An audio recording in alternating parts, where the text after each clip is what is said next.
السلام عليكم ورحمة الله وبركاته. طبعا احنا شغالين في أرضية الحمام. واحنا شغالين في أرضية الحمام اتفاجأت ان لقيت الصفاية دي. تمام. راكبة التالتة دي راكبة، بس محطوط لهاش الغيره. دي محطوط لها غيره. حلو. والتانية دي محطوط لها غيره. تمام.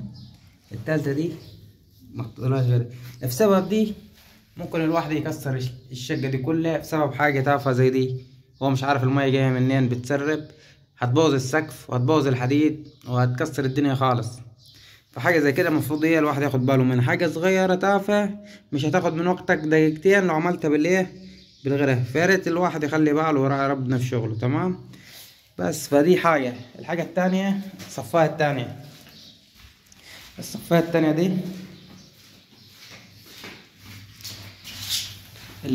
نصورة الصرفة بتاعت المطبخ. تمام.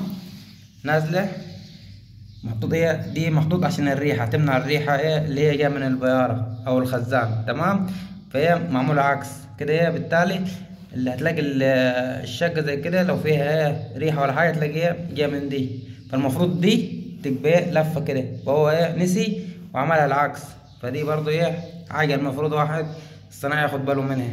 فياريت كل واحد يخلي باله من شغله. فانا شفت الملاحظة دي فقلت ان انا اقول عليها للسباكين زي كده، الواحد يخلي باله من شغله.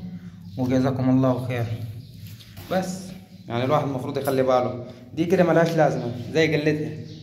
دي المفروض تكبه هنا كده عشان تمنع الريحة، تعمل سدة المية دي وتمنع الريحة اللي جاية من الخزان او البيارة. تمام.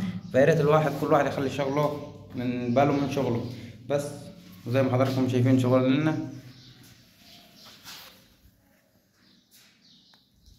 بس فياريت كل واحد يخلي باله من نفسه. والسلام عليكم ورحمة الله وبركاته.